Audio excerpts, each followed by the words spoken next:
make sure that your customer is the hero of the story. And, people will come to their own conclusion that it's a result of your product or your service or your company. But, when we talk about the value of storytelling, it's not licensed to just go on and on and on about we, our company, it's like nobody wants to hear that. But if you can focus on a customer story, and that customer is like me, speaking of social proof, right? The closer they are to me, the more likely I am to be influenced by them. Then you've got a winning story.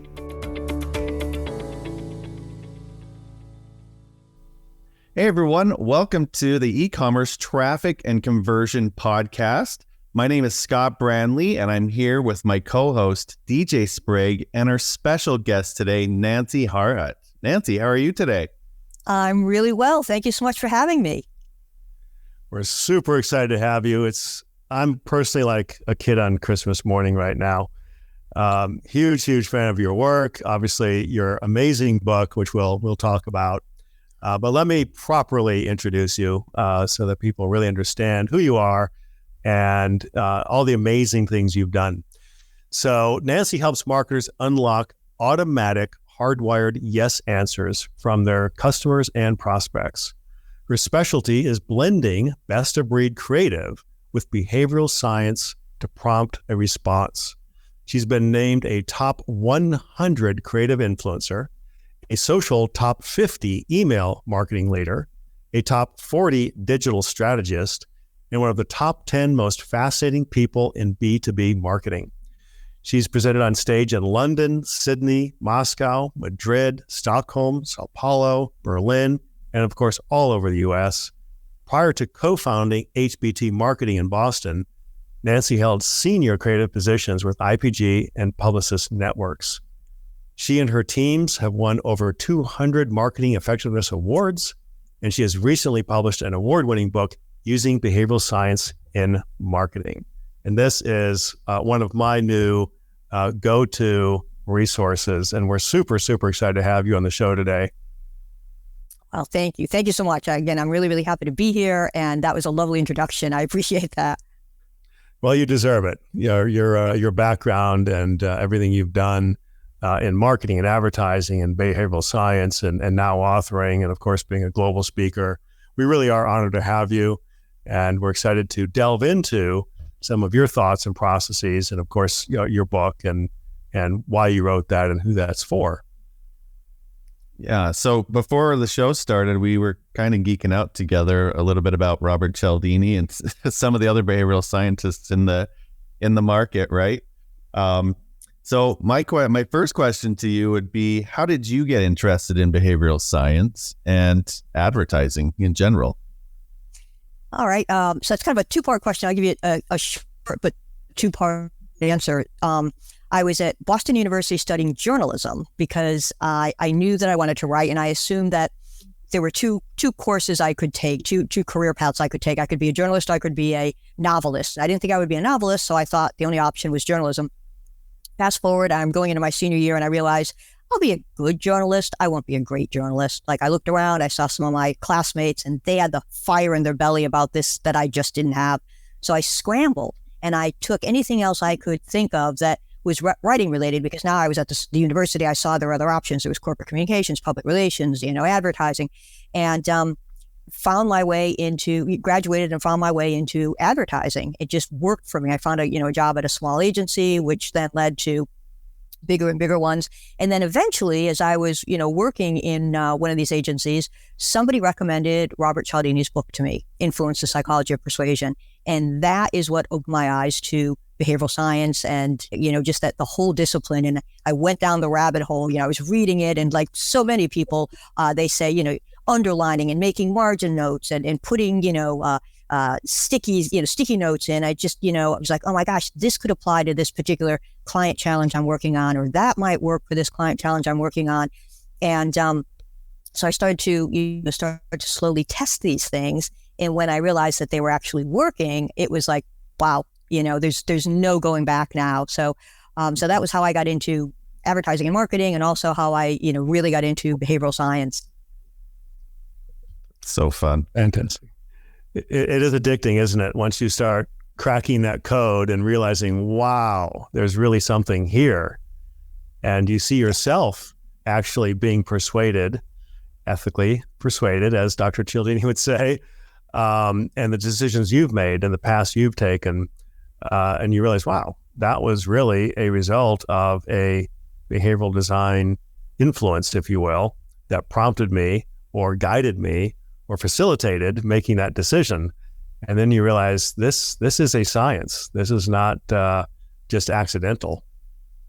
Yeah. I think one of the wonderful things about it is you read some of these principles and some of these case studies, and as a marketer, sometimes you go, oh, that's why that works. Like I either tested my way into it or I intuitively thought that it would work, and now I have the proof that I can point to that explains why it works. And then other times, you read something, you're like, oh my gosh, it never even occurred to me to try that. That almost feels counterintuitive, but let me give it a shot. And then when, of course, it does work, you're like, awesome. One more, tactic that I have that I can use to influence, the likelihood that people will do what I'm hoping they will. So yeah, it's pretty amazing stuff. It really is. Scientific nudges. Well, if you would, for our audience, define behavioral science in your words, so that everybody that is listening that may not be as familiar with behavioral design or behavioral science or behavioral economics can understand conceptually what it is that your book is about and what it is that we're talking about here today. Sure. I mean, that's a good question, actually, because sometimes people hear science and, their eyes start to roll back in their heads. They're like, oh my gosh, I don't know, test tubes, white lab coats. Like, this isn't for me. I'm a simple marketer. I like words or pictures or, but the truth is behavioral science is very simply the study of how people behave, or more specifically, why we do what we do. And behavioral scientists have found that, very often people rely on decision-making shortcuts. We're hardwired to default to these automatic, instinctive, reflexive behaviors simply because we couldn't possibly take the time to weigh every bit of information before making a decision, or we'd never get around to making any decisions. So over the ages, humans have developed certain hardwired behaviors, certain default behaviors, and we cruise along through life on autopilot very often, not always, but very often. And, we encounter a certain situation and we default to these hardwired behaviors, giving them little, if any, thought. So from a marketing and advertising perspective, that really presents an opportunity for us, because if we know that people are more likely to do X if they encounter Y, well, let's make sure they encounter Y because we want them to do X. So, there's obviously, as your listeners know, and as you know, there's no magic wand, there's no silver bullet. We can't make people do something they don't want to make, but we can influence behaviors. If you think about it, we put something out in the marketplace, there's maybe, 3 sections to our target. There's the people who are going to say, oh my gosh, Scott, DJ, this is exactly what I was looking for. Sign me up now. And then there's going to be another group of people that says, no way, no how, that's just not for me. Or even if it were, I have a preferred provider and that's the only one that I would use. And then there's this middle section of people when you think about it, and they could go either way, right? Like we have a product or service that could really benefit them. They're in our target market where, we've carefully targeted them. So we know it could be good for them. And then it really just depends on, did they see our message? Did they, did they engage with it? Did they understand it? Did they remember it? Did they feel compelled to respond to it? And anything that we can do to increase the likelihood of those steps happening is going to make it more likely that both they and we can benefit, because they'll have found a product or a service that's good for them and will have made the sale. So, that's basically how I would define behavioral science. That makes sense. There's another part of that question. So I'm sure you've heard that marketing's job really is to influence or change hearts and minds, right? That's really what marketing is supposed to do, which is why PR and advertising typically report to marketing, because marketing creates the strategy, the concepts, the brand positioning, the brand story, the brand persona, and then that gets pushed out through advertising and PR and ultimately sales. So do you see a connection then between the concept that marketing's primary role is to change or influence hearts and minds and behavioral science? Yeah, I definitely see a link, and I'm going to put a little context into my answer, though. I grew up in advertising agencies, but primarily in direct marketing, relationship marketing, CRM, performance marketing, call it what you will. It's had many, many, many different, names, but one-to-one marketing. So I've always kind of drawn the line at, there's general brand advertising that influences your attitude and awareness. And then there's more of a direct marketing, which influences your decisions in the moment, right? It's measurable. It's based on, whether or not somebody responds. These days with the explosive growth in digital marketing, it's very easy to measure what people do. Ages ago, not as easy, but I think about, influencing people's attitudes and awareness is one layer, and then another layer is influencing their behavior. And I really specialize in influencing their behavior. And I think the link between that and behavioral science is huge, because if what we're trying to get someone to do is not just notice the message and remember it and be aware of it, but also to act on it, we have so many tools at our disposal to do all of those things. We have behavioral science tools that will make our messages more likely to be remembered, more likely to resonate, more likely to be noticed, but also more likely to get people to act on them sooner versus later. And, that's what the name of the game is these days. We don't just want response. We want to get the response as quickly as possible, because that helps us monetize our offers and continue to build out our businesses. And knowing how to prompt people's actions, their behaviors, their decisions is definitely linked, I think, to marketing, to increasing those numbers that we're looking for and increasing our ROI. Right. Exactly. I know you're a fan of this gentleman, Gerald Zalman. Yes. How customers think. You're one of the few people I know that's even heard of him. And I know you quoted him in your book using analogies and, mental shortcuts, heuristics, to make decisions, which is, of course, is also part of that process.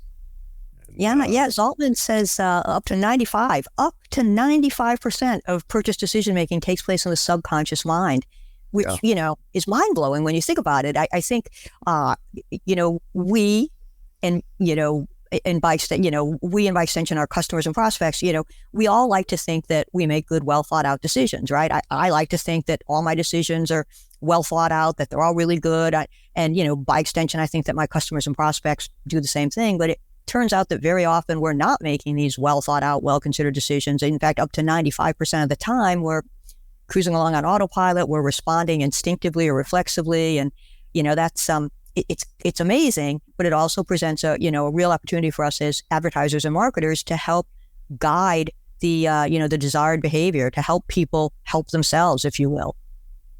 Right. Yeah. Daniel Kahneman calls that system one thinking, I believe. Yes. Right? He's got the system one and system two, and the system one is much more reflexive, and the system two is much more deliberate. And very often system one is what's running the show, and we really have to, struggle to get system two in there and take a breath and really put on our thinking caps and weigh the pros and cons and make the list and do the cost benefit analysis. And it's not that we never do. We absolutely sometimes do, but our first impulse is very often just that, an impulse, really. It's just an automatic response. From the limbic system, where we store our emotions and emotionally charged words and emotionally charged memories, which then bubble up to the decision, all stored in that limbic system, which he refers to as animal brain, or system one, versus system two, which would be more cognitive processing. So that's also obviously what Gerald Zalman gets into, which is his metaphors, which drive decision making, right, based on metaphors and analogies that are just snap judgments. But it's really fun. Okay, yeah. Well, that's great. I appreciate that answer, so we can kind of set the stage for what is it that we're really referring to and talking about here. In our world, system one, or that subconscious thinking, it comes down to ratings and reviews. And we talk about that in Reputation King, where we've, over time, ratings and reviews have become just an impulse, right? It's just a way to make a really fast decision online, and it's highly influential. So that's kind of fun, ties that in, right? Oh, absolutely. And by the way, congratulations on your book. It's phenomenal. And yes, I think you're absolutely right. People are cruising through life. We have to make decisions quickly. we don't want to make the wrong decision, right? We're always worried about making the wrong decision. And if you see ratings and reviews, if you see the stars, if you see the testimonials, what happens? You feel safer making a decision. You feel more comfortable making a decision. You feel like chances are you're not going to make the wrong decision. And that's what everyone is looking for. They're looking to avoid mistakes and missteps and missed opportunities. And, seeing those elements of social proof, seeing that other people like you have been happy when they've made this decision, makes the rest of us feel comfortable to make it, right? Right. Absolutely. So speaking of decisions, you said something earlier that I want to kind of dig down a little bit deeper on. You talked about how when you first started seeing behavioral science happen, right? Starts doing experimentation and seeing results, that kind of changed, the direction you wanted to go in your career. Do you remember one of the first tests or experiments that you did and the impact that it had on you? Can you maybe share some of that? Yeah, I do actually. I've been like testing it here, testing it there. And I recently had gotten hired at a new agency and everything was great. I get hired. And then they mentioned to me that one of their biggest pieces of business was, a little bit in jeopardy. And so they were really hoping that, my presence and the work that we're going to do would start to turn things around. Maybe the kind of thing you'd want to find out prior to accepting the job, but whatever. Okay. Got the job. I see that, what's going on. But anyway, so long story short, it was a company that sold insurance to dental professionals.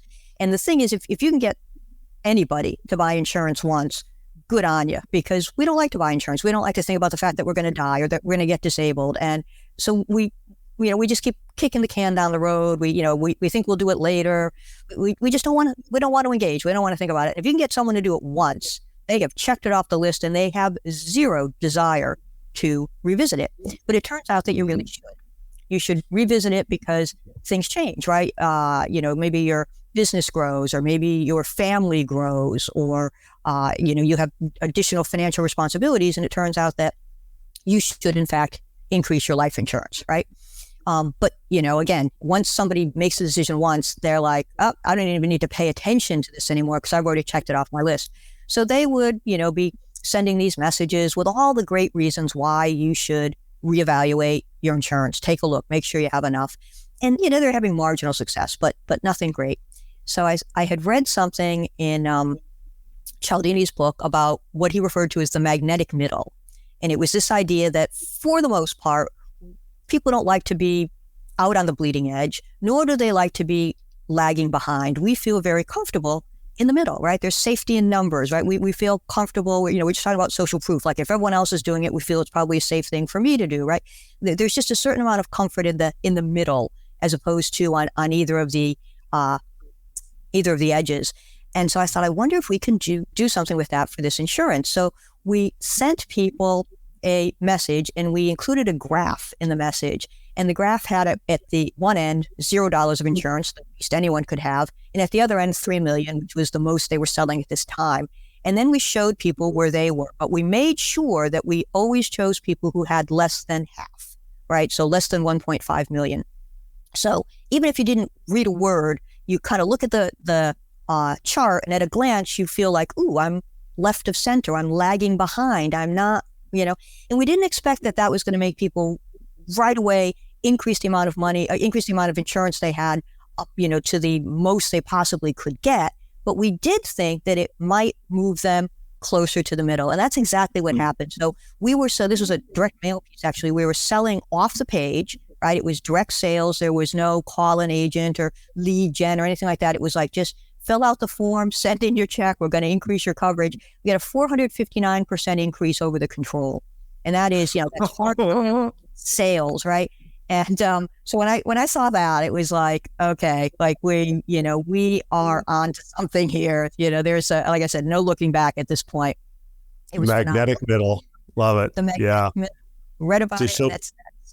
To show what everybody else is doing, what the average is, and that they're actually lagging behind, and they want to catch up to the middle and be part of that herd, right? It's the bandwagon effect. I want to be part of what everybody else is doing, or at least not be embarrassingly behind. yeah, you feel like I'm lagging behind, it just doesn't feel right. I should get closer, and that's exactly what happened. They all moved closer to the center. There's that idea of safety in numbers, that idea that social proof, if everyone's got this amount, maybe that's what I should have, because after all, we're all in the same profession. So it was a really interesting test that just, paid big dividends for the client, and just like cemented my belief that this is the way to go, that adding behavioral science to marketing best practices delivers that 1-2 punch that, you're just not going to get with either one of them alone. You can only go so far with the marketing best practices. When you start to overlay the decision science, how people really make decisions, and put some of those prompts or nudges in, with the right phrases or words or frames, it just increases the likelihood that, you'll land your message and you'll get the response you're looking for. Yeah, that's cool. In my mind, I see like a herd of like elk or something, and they're like going along, and then there's one out here. He's like, I want to be with the pack, right? Yeah, well, and if he's not, or she's not, whatever that elk is, with the pack, that elk is more likely to get picked off by a predator, right? Yeah. So it really is safety in numbers, and I think it's something that's hardwired into us probably from the early ages of humankind. Yeah, that's fascinating. Absolutely. Just to get to the middle, like, because in your mind you think, oh, you want to sell like, hey, be the best, or go to the top, but you're like, no, just go for the middle, like just being average, and go from lower average to middle average, and you're a winner, right? Yeah. Yeah, no, and then that's if fascinating. you think about it, Scott, what we didn't do this, but what we could have then done is we could have taken another data set and taken the people who are at like 1.5 and created a chart that showed 1.5 to 3, and that might have in turn moved, but we didn't try that. But it's an interesting application when you think about it. It's like, okay, you and a bunch of people are here, but did you realize you could be all the way up here? And you might look at that and go, oh, maybe I should buy even more. But yeah, you're right. Sometimes people want the absolute best. They want to, part of, the group of people that has the most coverage, or the most expensive vehicle, or they want to have the best, the most, and that's fine, but not everyone feels that way. And clearly this group, who had been, less than 1.5 on a scale of 0 to 3, didn't feel that way. So just getting them to the 1.5 was a huge win. Yeah. Love it. It's so true. I was in the automotive industry for decades, and worked with JD Power and Hyundai, Toyota, etc. And what was fascinating is how the models were created to do just that. So, for example, let's just say they had 3 models, which most cars do. They have, let's just say, the S, the beginner level, the SE, the middle level, and the SEL, the top level. Well, the middle level, the SE, would sell typically 60% of the volume, whereas the other two would get 15, 20, right, each. And then what they would do is a couple of years later come out with an SEL Touring or SEL Premium to move people from the middle SE to the SEL, which is now the middle, and the Premium is now the top. So they move them up the ladder, and it's very strategic, all based on psychology and reaching up, right, and not feeling like, oh, I could do better than that, right? I don't want to be kind of toward the bottom. I want to be toward the middle top. And it's fascinating how well and how predictably that worked in a very large purchase. I mean, the automotive industry is typically the second largest purchase you'll make besides your house. And so it was very strategic and very intentional, and works like clockwork, like almost every time. So it's quite interesting how we think we're so logical, but in fact, we're really making these decisions based on that magnetic middle. And as that middle moves, we move with it. If it moves up, we move up. Yeah, and and the funny thing is, I bet you if you interviewed any of the people who made those buying decisions, they would have what they believe to be a really good, sensible, logical explanation as to why they chose the one that they did. They probably wouldn't say, oh, well, I kind of want it to be in the upper middle. They would point to, the fact that it was, a good value, that it had certain you know, upgrades that they wanted, or, you know, they would point to a, you know, a really good reason. But the truth of the matter is, you know, probably what was influencing them, we know what was influencing them was kind of the positioning, you know, where it falls. It makes me think of the classic movie theater popcorn example, where I don't know, you can get a small for $3, you can get a medium for $4.50, so an extra $1.50. We can get a large for $5, only an extra 50 cents. And that was deliberately designed to, you know, to get people to the large, right? It's like, oh, it's only 50 cents more, I'll get the large. You know, so you kind of look at things, and normally you maybe go for that middle option, but they anchored it so that you would go up to the large. So it is amazing what we can do as marketers if we start to understand human behavior and how people respond. Yeah, exactly. Doesn't Riley call that the decoy effect? Yes, exactly. That middle popcorn was the decoy to get you to go for the large. I think much in the same way as DJ was explaining. You know, you had the basic, the mid-level, and the deluxe, and then they introduced a super deluxe, which kind of gets you up to where the old deluxe used to be, and away from the middle range, which is where you initially were. So yeah, it's interesting what we can do when we really give some thought to how we price things and how we arrange things, and you know, what we might use as a decoy. Exactly. Yeah. Speaking of decoy, which is a great example, again, back to the automotive industry, it was Rolls-Royce, actually, that started doing this. They would have a car at a car show and get a lot of interest, but no sales, because the Rolls-Royce, you know, selling for $200,000, and a BMW, Mercedes, Audi, et cetera, is around $100,000 or less, right? And so they started displaying them at yacht shows. Now the yacht is 10 million. And now you've got this car at a couple $100,000, maybe $500,000. And people say, well, that's cheap, I'll take two. So it was the decoy, right? In comparison to the yacht, it's really cheap. But that same car, in comparison to an Audi at a car show, is very expensive. So it's all about the context. What are you comparing it to? And again, psychology. And now that's how Rolls-Royce goes to market. They go to private airplane shows and yacht shows. And obviously everything else on display is much more expensive in relation to the luxury car. Yeah, brilliant move, right? I mean, when you think about it, like if someone said like, oh, here's our new strategy, we're going to sell cars at, you know, airplane shows, at first blush, you'd be like, what? That doesn't make that, that makes no sense. People are at the airplane show not because they're shopping for cars, but, you know, wrong. And yet so right. That's so right. Exactly. Well, there's another saying in marketing that people make decisions based on emotion and justified on logic. Right. And so Mercedes, you know, always sell logically on safety and reliability and resale value. But the emotion was, I just want to look good showing up at the country club, pulling into the office, right? That's what it was all about. It was the emotional appeal of how people felt in the car, and it wasn't the safety, and it wasn't the resale value. That was just the logical justification. Yep. No, that's absolutely right. They're making decisions for the emotional reasons, and they're pointing to those, rational reasons and that's why it's so important for us as marketers to remember to have both, you know, and this is true, I believe, across the board. Even if your product is basic or boring, or even if you're dealing with a B2B audience. We did some work for a company that was selling business intelligence software, big ticket, and it had really good practical benefit. What it would do is it would unlock the data that was locked in different databases so that you'd have a full 360 view. And, until you had a product like this, you were forced to make decisions knowing that you didn't have access to all of the data that was out there.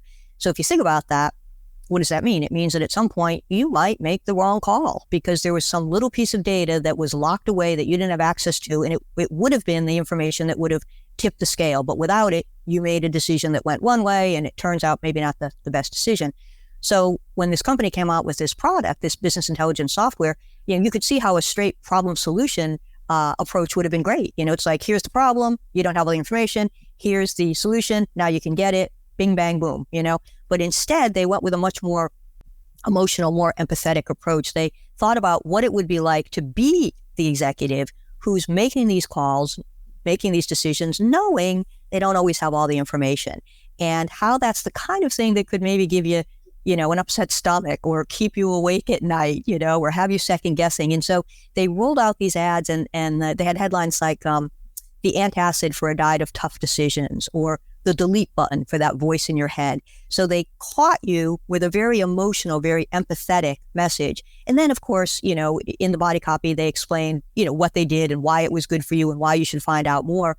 They got a 13% increase in purchase intent based on this, because they were testing it against some of the more straightforward, problem solution, just, hey, look, tell me what it is you have to tell me. We're a B2B audience, we don't need, fluffy emotional stuff, just give us the facts. And they got a double-digit increase in purchase intent based on it. And I think the reason was, as you're as a member of the target encountering this message, you think, gee, if they really understand what it's like to walk in my shoes, they know my world, they know what I'm going through, maybe they do have something that I can benefit from. So I think that emotional connection is so key. It's not all emotion, but it shouldn't all be rational either. It's having that nice balance so that you can hook people and then, follow up with the stuff they can point to that makes them feel good about their initial response, which was, yes, I want these people. Yeah, so true. It's a great book. If you haven't read this one, I'm just going to point it out. It's a great book, Mapping the Mind, Rita Carter. That's a must read. But they talk about how emotions are the conduit or the catalyst that emotionally charge information, facts, data, and stories to be remembered. And they create multiple neurons firing because of the emotional impact, whereas data has very limited neuron firing, very limited neuron impact. But emotions, and of course, storytelling, right? You talk about storytelling in your book, and storytelling is critical because that's the analogies and the emotions that get deeply embedded in the limbic system for the long-term memory, and then the system one recall and decision-making. So data is not exciting. It's not emotional. It's not usually that memorable. But when you can combine that with a story or a metaphor or an analogy or emotion, then it gets embedded in the limbic system and it stays there potentially for eternity. Well, of course. Yeah, no, it's amazing the power of storytelling. I think if you're just dealing with like facts and figures, just the basic data, I think I read that it activates the two areas of the brain, Broca's area and Wernicke's area, which are the two areas that are responsible for processing language, I think it is. But once you start with stories, and maybe you talk about waking up this morning with the smell of hazelnut coffee wafting under your door jam, or maybe you talk about going out for a run but tripping and slamming into the pavement and smashing your nose. As you start to bring in these other areas of the brain, the olfactory cortex in the case of the smell, or the motor cortex in the case of running and then smashing into the sidewalk, it activates those areas of the brain. And the net apparently is the more areas of the brain that are activated, the better you understand the information. And DJ, to your point, the longer you remember it.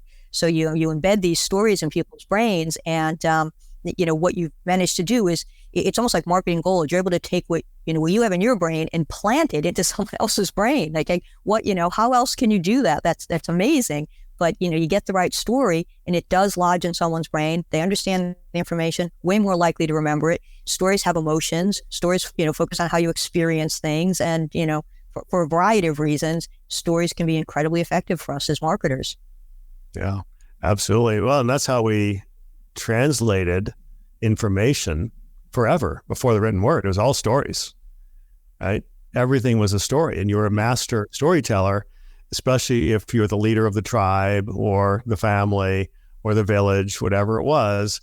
Your job was to remember and tell those stories so that people had context. People had a sense of belonging, a sense of tribalism, a sense of mission, a sense of value, and it was all translated through verbal stories. Yep, no, that's absolutely true. Way before the written word, people relied on stories, and they're engaging, they're involving, how information was transferred. And it's interesting. There was a group of journalists who became researchers, and they started something called the Significant Objects Project. And what they did is they proved that stories can actually add value to a product. So what they did is, and maybe you've heard this, but they went out to tag sales, flea markets, they bought up stuff people didn't want. And then they had writers write in, a short story about each of these particular objects, and they put them on eBay for sale. And the stories were stories, right? It was absolutely clear that they were stories. They weren't meant to be the truth, but they were kind of interesting stories. And they got a tremendous ROI. For example, they bought this Utah snow globe, one of those, little globes that you can shake and you can see the snow. This Utah snow globe, they bought it for 99 cents at a tag sale. They sold it on eBay with the story for $59, which is, wow. And what the researchers found was stories can add value. So, sometimes we think, it's, stories are fluffy. We don't really need them, but they can not only, as we said, make the message more memorable, make it more understandable, but they can also, hit your bottom line because they can add value to the product or the service. They convey meaning. They convey emotion, context, history, belonging. Maybe it's even hopes, dreams, and desires. Maybe it's, the desire to collect, or the desire to have something exclusive or rare or unique or handmade. Those are all important words that are emotionally charged because people want something unique, something that has a story behind it. Right? Going back to your book where you talk about products that are, handmade and rare and unique. People value those more than mass-produced items because they have no story. It's like everything else that came off the assembly line. But when you buy something from an artisan that's handmade, and there's a story behind the artisan, there's a story behind the making of the product, the ingredients, the raw materials, the craftsmanship. Wow, now you have something. And when somebody's at your house, they say, "Oh, that's a cool thing. Well, let me tell you a story about that." Right? Yeah. And now you've got a conversation piece. That's what a conversation piece is. It has a story behind it.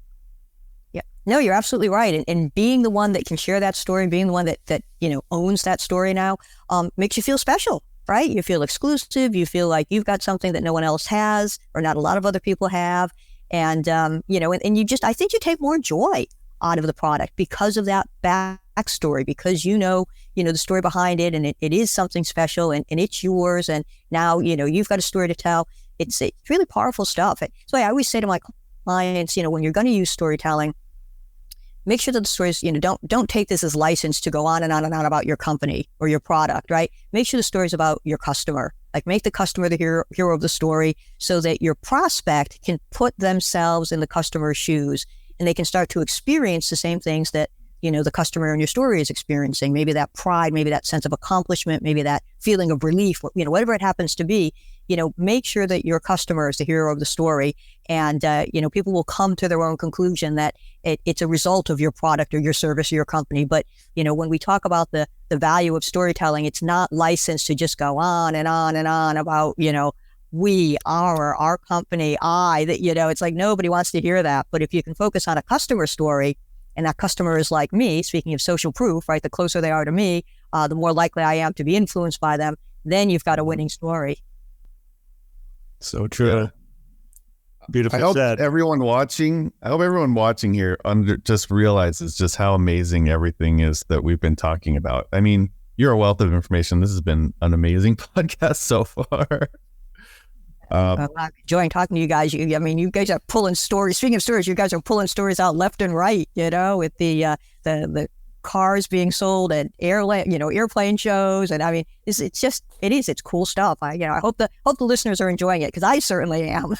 Yeah, this is super fun. So let's talk about layering for a minute, because that's an interesting concept. Layering different influence principles together to get a result. Can you talk more about that idea? Yeah, so it's funny.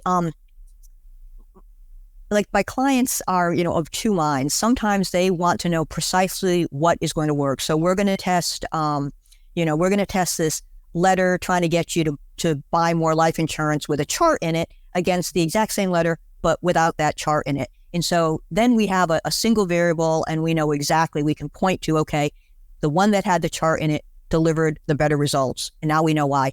Other times my clients are like, listen, this whole behavioral science thing, this whole thing about understanding how people make decisions and helping to make them, or helping them to make the right decisions in an ethical way. We're bought into this. So create something, from scratch in the best possible way, and we'll test it against what we had been using. And what we're going to know is which of these two works, but we won't necessarily know the one principle we can point to or the one tactic we can point to, but we'll know if the newly created thing with all the different layers did better than the old thing. And, I like doing that actually, because a lot of times clients don't have a lot of time to test and iterate, and they want to just see, all right, we're going to look at this versus that and see, which approach is better. And so when we do that, in my book, I have probably about 25 of my go-to behavioral science principles that have consistently over and over and over again worked for my clients. It would be kind of hard pressed to get all 25 in, but very often I'll put in several, and it depends on whether I'm creating an email or a social media post or, a direct mail letter. The amount of marketing real estate you have is going to a certain extent dictate how much you can get in there. If it's a tweet, you're probably going to be dealing with one principle and trying to really execute it well. But if you have, an email or a direct mail piece or a social post, you've got a little bit more latitude, you've got a little bit more room or marketing real estate, and you can start to add these in. And so then what we like to do is we think about not just why somebody might want to buy our product and service, which most marketers think about, and that's a great place to start. I'm not discouraging that. But what we also do is we take it a step further and we think about why might they not do what we want them to do? And we start to identify what the potential buying barriers are. And then if we know what the potential buying barriers are, we can start to think about the various behavioral science principles that might act as good arguments to kind of overcome those barriers. And then you say, okay, I'm going to use this one, and this one. They seem to make sense. They seem to be the ones that might have the most, get us the most traction in terms of reassuring people that, making a purchase from us is a smart decision. And so, you start to put them together and get the marketing out there. And, what you're doing is, I think, giving the message the best possible shot of succeeding. And, a lot of times you'll find that different behavioral science principles work very nicely together. Social proof and authority, speaking of reputation king, right, are two that actually work very well together. But I think, layering them puts you as the marketer in a position to reap bigger benefits. Yeah. You can hit on multiple emotional triggers or nudges versus relying on just one, because some people maybe are more in tune with exclusivity. Other people may not care so much about exclusivity. Again, they want to be part of that magnetic middle. They don't want to be at the high end or, the elitist kind of position. But if you can provide multiple layers, multiple nudges, psychological biases, if you will, cognitive biases in one message or one campaign, then you've got basically a bigger net, right? You're casting a wider net. Yes. Yeah, exactly. I think you're giving yourself the best shot of succeeding, and the only caveat is you're not going to be able to point to the one thing that made a difference, but as long as it makes a difference, hey, we're happy, right? And we can continue to build from there. Yeah. I think there's definitely a compounding effect. If you can integrate multiple influence principles into one message, because you could add reciprocity, you could put scarcity, right? With authority. There's just so many ways you can put the pieces together to make them work. And if you combine them together, you can compound the effect, right? Absolutely. And I think also what Dwayne was saying is if something doesn't particularly play well for one person, the other thing might. So you're not losing them. You're casting that wider net. And, as you're saying, Scott, you've got kind of that compounding effect, because if I, happen to respond to authority and social proof, boom, that's stronger than if you just had one of those two in the message. So, so yeah, I'm a big fan. People will say to me, sometimes I'll speak at marketing conferences or, be speaking at, different client events, and, they'll say, well, how many of these should we use? And, it's not like there's a prescribed number, like you have to have 3 or you can never have more than 10, but the idea is, identify, I should say, the ones that look like they're going to give you the, the biggest boost, the biggest lift. And, as long as they comfortably work in and they fit and they flow, do it, because you're going to be giving yourself the best chance of success. Love it. Absolutely.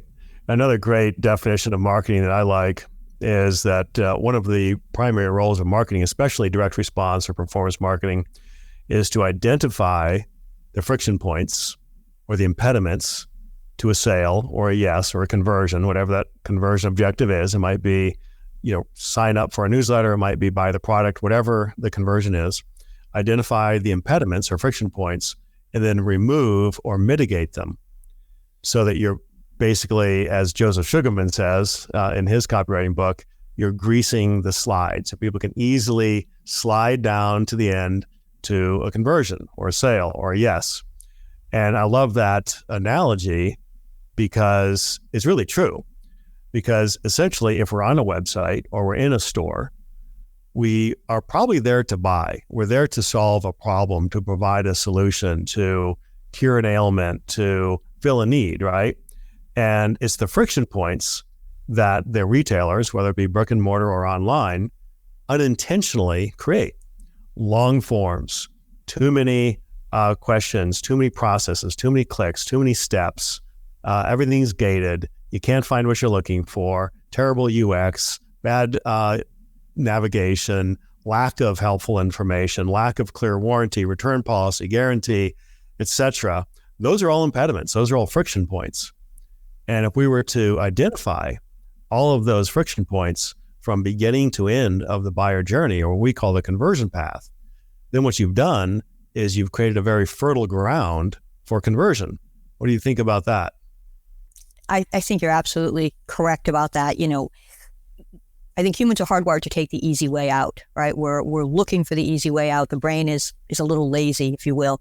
And anything that we as marketers can do to grease that slide or to remove the impediments or to reduce the friction makes sense, because we want to make it easy for people to do what we want them to do, and maybe a little harder for them to do what we don't want them to do. But looking for places where somebody might get tripped up and as a result give up, and smoothing those places out makes perfect sense. A great example is I was going to open up a 529 education savings plan for my nephew.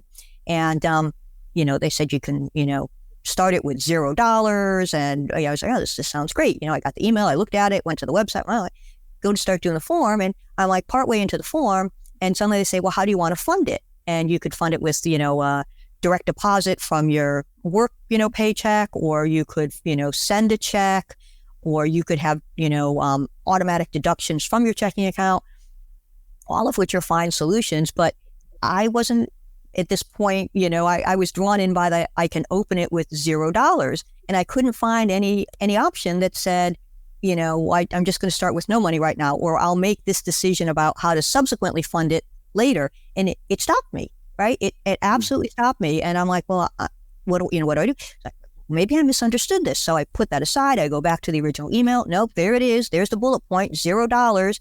But when there's that difference between what you've read in the marketing that prompts you to do something, and then where you land, and that there's a lack of connection there, that can really throw people. You're suddenly like, well, I don't know what to do. I'm confused. Let me double back. Let me walk away. I'll have to ask somebody about this. I'll have to do some research. And, you don't get around to asking somebody. You don't, do the research, and the buying opportunity is gone. So anything that we can do as marketers to make that process as easy and smooth as possible when somebody jumps online to do what we want them to do, like, why wouldn't we make it as smooth as possible? Because, we've convinced them to get there. We've convinced them that, this could be a good move for them.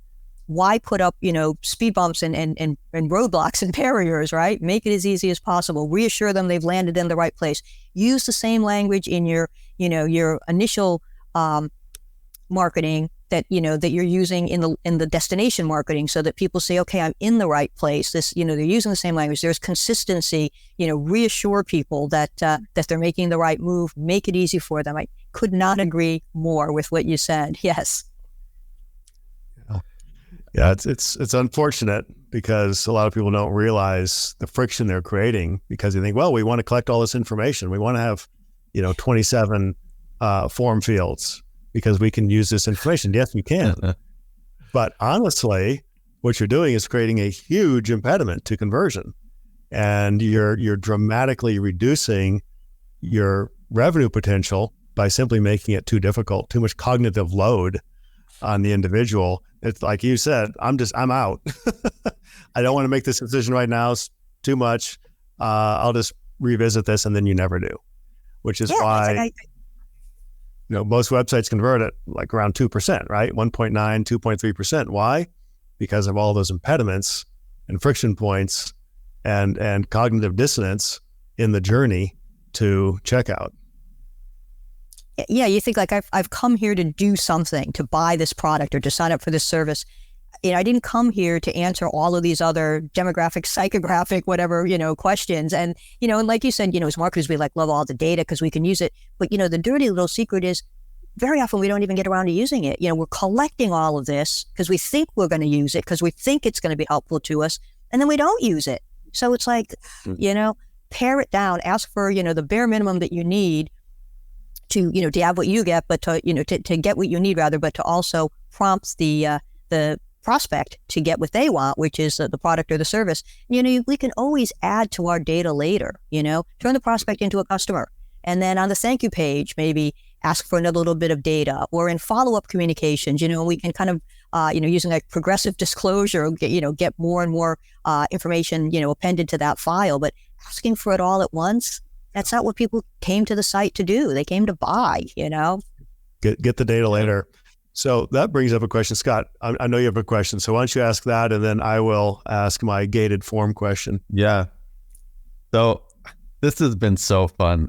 This is like one of my favorite podcasts I've ever done. But hopefully anyone watching can really see the power behind behavioral science, right? And how it can apply to your business.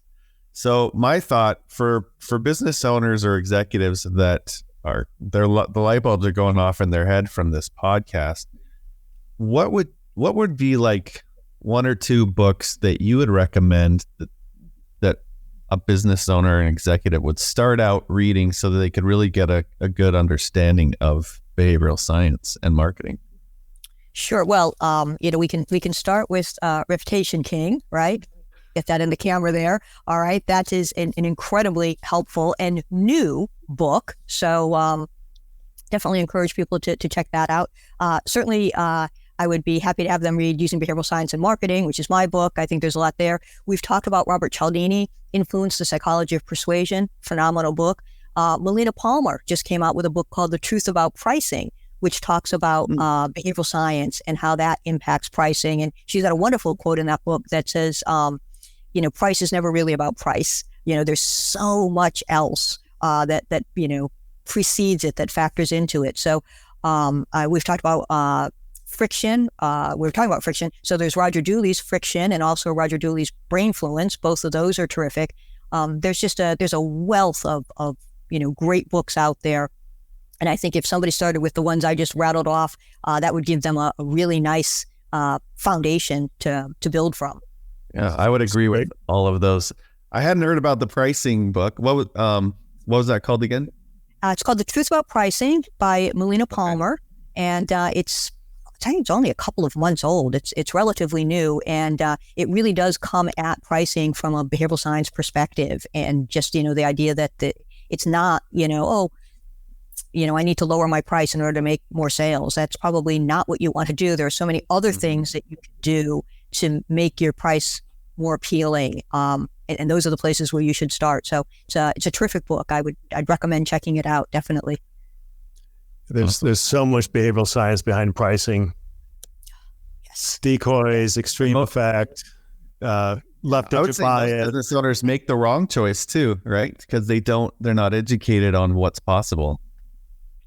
That's absolutely very, very true. You think, all right, I need to, recover my cost. I should look and see what my competition is charging. I should look at what my profit margin ideally would be. And of course, all of those things make sense, but there are so many other things that we need to think about. One is your reputation.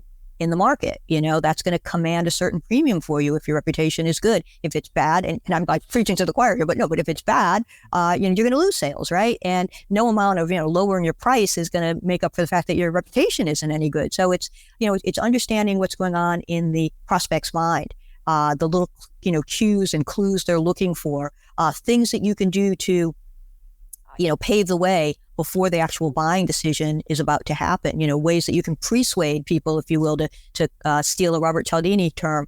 But yeah, there's just a lot that we as marketers can do.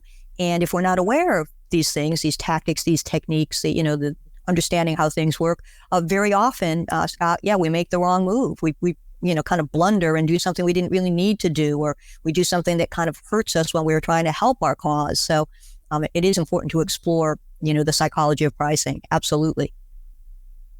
Yeah. Big part of decision making.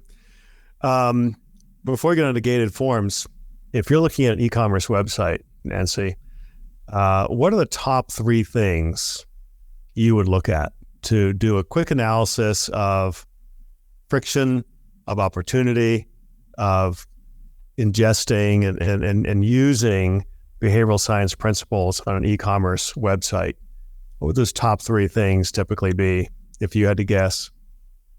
Well, I think one of the things I would look for if I were reviewing somebody's site is I'd want to make sure that there's a match between the originating message and where I've landed. So it's like, all right, is, whether it was a Google ad or it was an email or, a social post, whatever it was, sending me to a particular site, I want to make sure that I feel like I've landed in the right place, that there's a match from a tone perspective, a copy perspective, a visual and design perspective. So, because if I feel like I've landed in the wrong place, what am I going to do? I'm going to bounce right away. Like, oh, this isn't where I belong. So I want to make sure that that's there. Then, I want to see some social proof. I want to see some stars. I want to see some testimonials. I want to see maybe most popular product or top seller, things that reassure me that I'm in the right place, that people like me have been satisfied when they've come here. Maybe some things that help me, like, all right, if this is a new purchase for me, well, what is your top seller? Or what what's the most popular entry-level product? But little things like that, little clues that help me. And then I want to see some credibility markers or some authority markers where I know that maybe I don't know, depending on what you're selling, the ADA has endorsed me, or I was seen on, NBC News, or I'm part of the Better Business Bureau, or my site is guaranteed safe. I have certain safety precautions and protocols in place. But things that make me feel I've come to the right place. I'm not going to make a bad move by making a purchase here because other people have gone before me and taken the risk, if you will, and they've been happy, and so therefore I'm likely to be happy. And if I'm a first time visitor, it's like, well, I don't necessarily know who these people are, but if there's some of those credibility markers, some of those authority principles, markers, that makes me feel like, all right, my chance of making a mistake is drastically lower. If there's a guarantee, a money back guarantee, or if there's a 30-day guarantee, makes me feel like I'm removing the risk. Okay. Like if I'm not happy, I can get my money back, or I can get some resolution. So things like that are the things that I look for right away. Then, beyond that, then you start to look at, how do they describe the product? Is there enough information for me to make a buying decision? Is there enough of a range? Are they, do they have what I need in stock? I mean, that's kind of a secondary, almost like, of course we need those things, but at top level, those 3 things I mentioned are probably the first that I would look for. But I'd be curious to know how you would answer that and how you would assess something. Scott, go ahead. Very, very similarly. I was just going to say, like, we're like kindred spirits because that is almost exactly what I would say. You have to have that consistency going from search or wherever that initial message is to your website.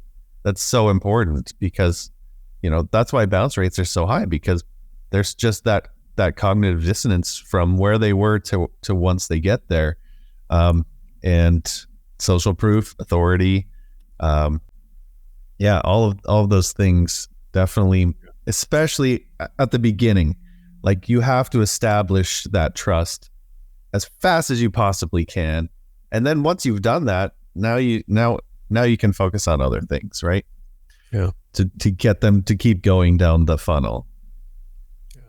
Yeah, those trust badges are so critical throughout the journey, right? Whether it be authority, whether it be social proof, expertise, endorsements, certificates, awards, client logos, membership logos, association logos, all of those, fall under the trust badge kind of umbrella.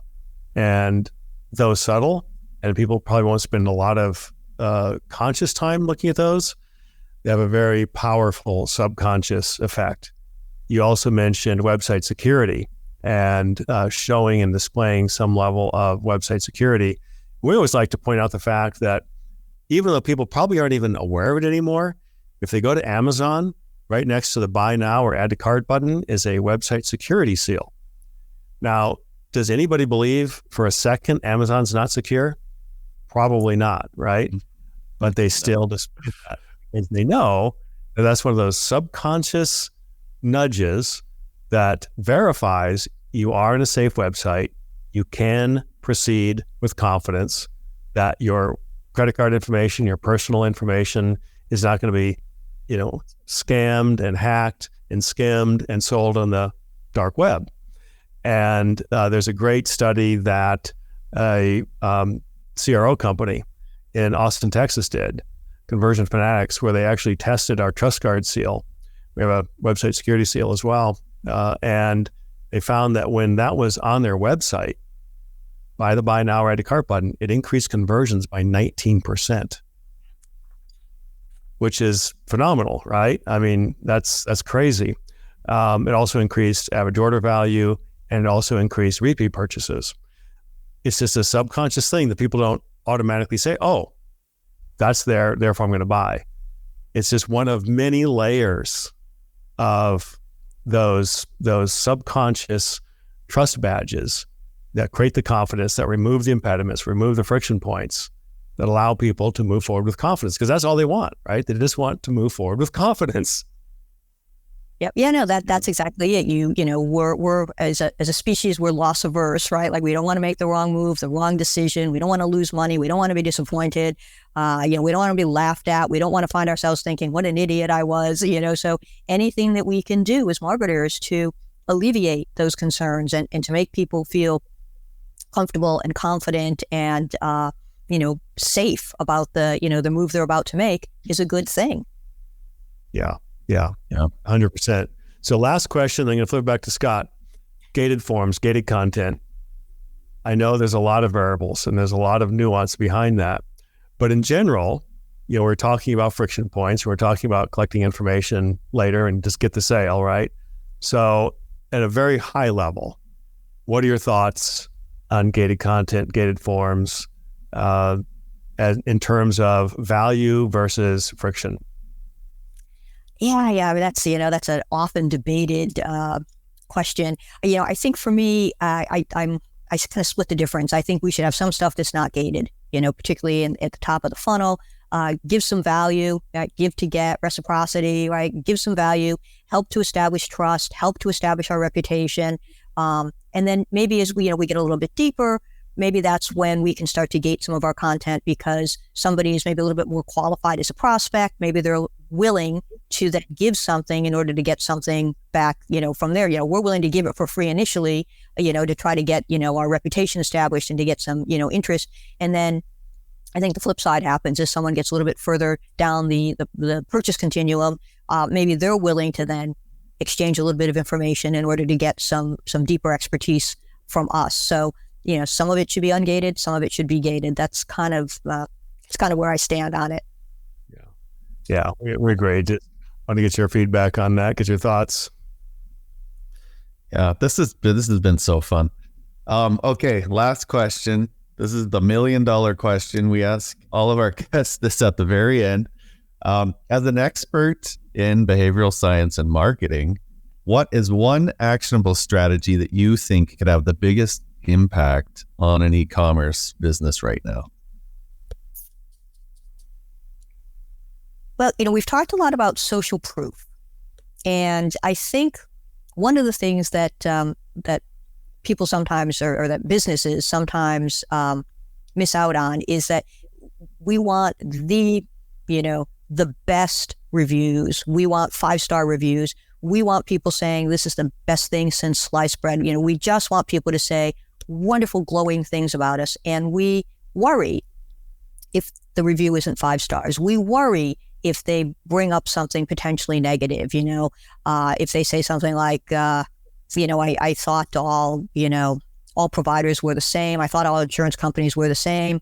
So would it be worth it to even bother to switch? Or, I was interested in the product, but I thought it was a little expensive, so I wasn't sure. And we're like, oh God, no, we don't want to show anything like that. But the truth of the matter is, those are the kinds of reviews that can actually be beneficial. Because if somebody's reading the reviews, it's because they haven't yet decided yet, right? That's why they're still seeking more information. And so in the back of their mind, they're wondering, is it as good as the marketer says it is? Is it going to be right for me? Would it work for me? Is it any better than this other solution I'm thinking about? And if someone else opens with that and says, I wasn't sure it would be worth the money, but I decided to try it. Oh my gosh, it was. Or I used to think all of these providers were the same, 6 of one, half a dozen of another. But then I tried Acme. Wow, head and shoulders above the competition. If you can start there and bring somebody on that journey, it is a much stronger testimonial. And as marketers, or as business people, we shouldn't be afraid of those. We might think, I don't want to plant the idea that, we might be more expensive. Like if someone hasn't thought about it, I don't want to be the one that tells, but you can be pretty sure that they've already thought about it. That is one of the things they're wondering about, or one of the things that's holding them back is going to show up in one of these testimonials. There was some research that came out of the Netherlands, I think it was. There were 3 professors, and they did a deep dive into Yelp reviews. And what they found was those that expressed a little bit of doubt up front were actually found to be more believable and more helpful, to the individual. And as a result, they were more beneficial to the company because, people found them more helpful and had a tendency to trust them more. So, having that little bit of doubt that, it's not this, best thing since sliced bread, those are almost a little suspicious, right? Like, and there was some research that came out of Northwestern that found that I think the optimum number of stars on a review isn't 5. It's, I think, somewhere between 4.2 and 4.5 or 4.7, someplace in there. I don't know if I have the exact numbers, but it's not 5. It's, it's someplace in the 4s, because what it means is, there's plenty of 5s, but they weren't all 5s. And that gives people, a sense of, all right, this is real. I trust it. I believe it. There's nothing suspicious going on. So, I think, $1 million idea is, make sure there's a little bit of balance there. Don't feel like everything, you don't want to highlight every place. The one review that you have that says, wouldn't change a thing. These guys are fabulous. You want to use some of these reviews that start someplace with a little bit of doubt or a little bit of skepticism, and then land on these guys are fabulous. And I think that can be a $1 million idea. That's a great idea. Thank you. And what's interesting about that is, back to Joseph Sugarman, I'm not sure if you read any of his books on copywriting, but he made a fortune on the blue blocker sunglasses. That was one of his early huge multi-million-dollar wins. But he said, lead your message with a weakness. Now, obviously, you don't want to say this is the worst thing ever, but you might say something like, this may not be for everyone, or this isn't the best or the strongest at this, or it's not waterproof, or whatever the case may be. But once you do that, leading with a little bit of a weakness, people trust you more. They see you as more authentic, more credible, more honest, right? Because you're willing to say, this isn't perfect. It has a flaw, and this is it. And then once you've got that out there, now they believe everything else as much more credible and honest. So you're basically switching it to but, right? Or however, here's the upsides. And that won far more than lost in terms of the conversion rate, by leading with a little bit of a weakness and showing that transparency and honesty, versus everything's perfect, we're the best, we have no flaws, we have no warts, we have no problems. Nobody's going to believe that anyway. Like you said, the optimal star rating is about 4.1 to 4.7, not 5, because nobody believes there's a 5 company or product. They don't exist. So. Yeah, no, it's funny. In your point about building trust and believability, it's like, it's almost disarming when a company says, look, these may not be, waterproof, or these may not be, however, or but, we have, we have these benefits. And, what's great about that is, that word but, it kind of erases everything that comes before it. So you get that, that thing out on the table, and it's like, oh, that's exactly what I was noticing. They're not waterproof. And it's like, oh, they just pointed that out before I did. And then you hit the word but, and then they go on to, and suddenly you just erase everything, you forget about the fact that they're not waterproof, and you're focused on that, that other thing. And it's disarming, but it buys trust. And you're like, wow, these, I can believe what they have to say. There was actually a study done with restaurant servers. And what they found was if a patron asked the restaurant server for a recommendation, and the server did not recommend, the most expensive thing on the menu. It's not like they said, don't get that, it's horrible. But, they were like, well, what, DJ, you work here. What would you recommend? What's your favorite dish? And if you, mentioned one of the, maybe the second one down or the third one down, and, the restaurant patron kind of goes, oh, wow, DJ isn't trying to hose me. He didn't suggest I get the most expensive entree. Suddenly, they have that trust, they believe them. And then a little bit later on, it's like, well, gee, we think we might like some wine with dinner. What would you recommend? And at that point, they just take the server's recommendation. And at that point, you can recommend a nice expensive bottle, and you make more money on alcohol than on food anyway. But it was really interesting. Now, again, you wouldn't necessarily want to do this to manipulate people, but it was interesting that, it was like, oh, I'm more likely, what they found is people were more likely to take the recommendation for the wine after they felt like, I can trust this server because they're not trying to push the most expensive, entree at me. So it is, it's about, I think, honesty and being authentic, and, trying to put yourself in the shoes of the potential customer, and, think about where they are, what they want to hear, and what they need to hear. So, yeah. What I like about your $1 million idea is, most of the times, like you were saying, DJ, brands are the ones saying, okay, I have this flaw, but here's our benefits. What I like about your idea is that there's a twist, because it's their customers saying it, right? So that's really cool, and that's powerful, because the customer is like the buyer, right? Exactly. Yeah. They're closer together than the brand saying it. So I think it's more powerful. Yeah, because you're like, oh, that's someone like me who, has this need and was considering this company as the solution, and they had the same concern or the same question that I had, but they took a chance, and I'm going to be able to benefit from that because they were the ones who took the chance and they were pleased. So now I can feel confident that I can take the chance and I'll be pleased. So it is, that parallel between the current customer and the prospective customer could be really strong. Yeah. 100%. Well, once again, we've been here with Nancy Harha today. She wrote this amazing book, Using Behavioral Science in Marketing. Cannot recommend it enough. If you don't have it, you need to get it. It's on Amazon and all the major booksellers. It's a really great compilation of Nancy's decades of experience in the space with various ad agencies, now her own ad agency. Very well cited. I love the structure of your book, by the way, with a little introduction, and then the case study, and then the mistakes to avoid, and then the additional things you can do with the bullet points, and then the summary, and then the citations. It's very, very well structured. It's a great read. It's a great introduction and or deep dive into behavioral science. And you really need to be reading it to understand just how dynamic and powerful this science is. How can we get a hold of you, Nancy? And what do you have to offer? We understand you have maybe something of interest to offer our audience as well. Yes, if anyone would like a copy of a little cheat sheet, it's called 3 Ways Behavioral Science Drives Action for Marketers. You can make it available to your listeners, let them download that, and I'd love to make that a free gift for people.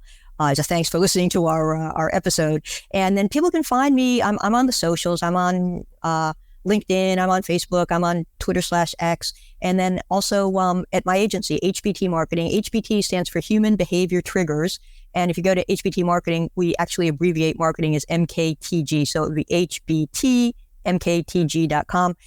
We have a lot of articles and interviews and podcast episodes that delve into how to use behavioral science and marketing. And, people can find that there, and they can reach me there as well. Would love to hear from any of your listeners, and would be happy to entertain any questions that they have or bounce ideas around with them. So hit me up. It'd be great to hear from them. Thank you. Thank you. Awesome.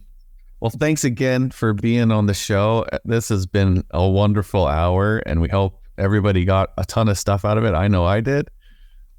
So maybe we'll have you on again sometime, because you're just a wealth of information. It's been so fun.